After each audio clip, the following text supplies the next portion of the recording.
Hi, this is Sherry Hayes, and I'm speaking to you today from my 15-passenger van. I don't know. um, I'm the mom of 15 children, and I write on my blog, momdelights.com, and I asked some ladies in a closed group on Facebook if they would ask me questions so I could do some video, some vlogging, and kind of talk to you from my heart. Because I know what it's like. It's like you can read something and it's not the complete picture. It's not like if you could have someone next, sitting in front of you and actually explain things. Um, so today I would like to do an introduction so you could get to know me a little better, and then I could tell you, kind of give to you some insight as to what I have learned in general, like the best lessons I have learned, and so that we can get started. Now, when I do these talks, I want to be able to share with you some really practical stuff. I mean, down to earth, nitty gritty things that will help you in your everyday. And I also want to encourage you in your heart and in the way you think. I want you to come away every day, or not every day, I can't do this every day, but every time you watch me, I want you to come away with something that God gives you so that you can be strengthened, and you can then return to what you're doing. You can look in your 2-year-old's face and you can say, I love you from your heart, because God is going to encourage you through these vlogs, okay? So that's my goal. So first of all, today I will tell you a little bit about myself, and you can hear it from my voice instead of reading about it. Okay, so I met my husband on a city bus in 1982, and I was going to witness to him, and he turned around and said he was a Christian, and so then we got married 6 weeks later. I was already enlisted in the Army, so I went into the Army, and we had our first child just a month after our first anniversary. And then, and so we traveled around for a couple years, and we came back to my hometown, and we've been living here ever since. And so since 1985, we had 7 children in the first 10 years of our marriage. And that was interesting, and we decided to homeschool, and we decided that God was big enough and we could trust him to have as many kids as he wanted us to have. And we sat down one day and we actually calculated it out to be 15. I don't know, it was like, I don't know how we did that, but we thought as I got older, they'd be spaced farther. And you know what? When I hit 15, that was it. We haven't had any since. I don't know. Maybe God heard that or something. It was like an order we put in. But anyway, so we had 15 children. And the oldest is 34, and she has 4 of her own, and she homeschools. So it's really cool. She's been pregnant when I've been pregnant, and we've actually sat and nursed our babies in the same room before. It's really kind of cool. It's something that it's hard to explain because there are very, very few women who ever experience that.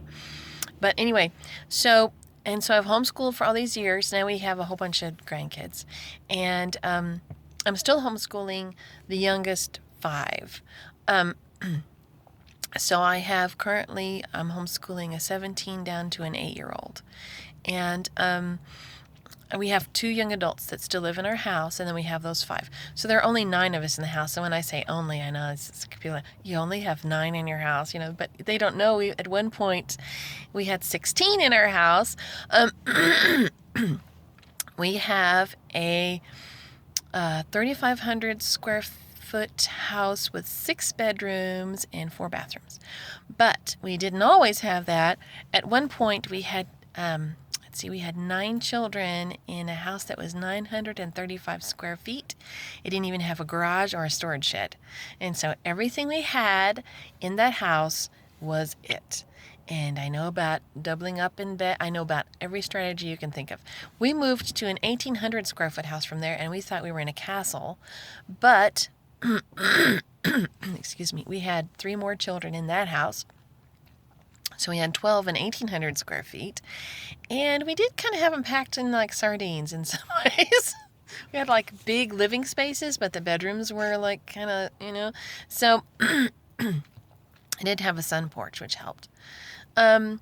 So I've lived in all those kind of situations, and my husband, we've never been really well off. My husband is not a professional. He's made a good wage before, but there have been times we really had to scrape by and do what we had to do in order to make ends meet. Um, our kids who live with us are expected to contribute. Nobody has a free ride. None of our kids do not have their own iPhones and all that kind of stuff. We don't have to deal with a lot of the discrimination because they don't have everything, because we do homeschool. But I understand why people would be afraid of having lots of kids because they couldn't have everything. And also our kids haven't. I've rarely done extracurricular stuff, as far as like karate and all that. My son, actually, two of our sons actually did take karate because we lived right across the street from a karate studio. And so the Lord worked out they could just walk over. But this is what I thought, they don't do baseball, they don't do soccer. And what I decided is I could either give them all of that or I could give them a mom who wasn't crazy. So I chose the mom who wasn't crazy, And so, yeah, that's one thing probably. I hope that sets you free. I hope right now you're not like clicking off because, that woman does not take her kids to soccer. What's wrong with her? She is not taking care of her children. But anyway, so I'm kind of funny. All right. And you won't see that on my blog, I don't think. But anyway, you'll find out. God actually, see, this is how God talks to me. He tells me jokes about myself. Okay, he makes me laugh at myself. Does he ever do that to you? He does that to me, all right? I have we have a good time laughing at me. But anyway, so maybe that's part of having 15 kids. I never realized that you kind of get nutty. But who cares? Here's another thing. I really stopped caring what people think a long time ago. I really, when we have all the kids together and everybody says, wow, it's like, I don't really notice anymore. It's who we are. I don't have to prove anything to anyone. I think the proving part comes when you're not really sure about yourself or what you're doing, and you feel like you're having to constantly defend yourself. That means you're not very secure. Gotta tell you. But once you get to the point of security, like this is what it is, deal with it, or you can just be gracious and say, yeah, it's okay, that's just who we are. You don't have to be mean or sarcastic, but yep, this is who we are, and just smile and move on. That's kind of where I've gotten. I don't have zippy answers or anything, but I just kind of ignore it and move on. Like, don't you guys have a TV? I've heard that one a million times, right? And they say, I don't know if they say, well, I always tell them that we washed our underwear together too many times. Anyway, lots of jokes. So that's kind of like what we're going to talk about in my vlogging. And I hope you enjoy it. I hope it blesses you. I hope you come away with something that says, God and me, we're big enough to handle this. Oh, I got another one coming to you. Okay, soon. And we're going to talk about giants. We're going to talk about overcoming giants. Won't that be fun? Okay. Love you. Have a wonderful day. Bye-bye.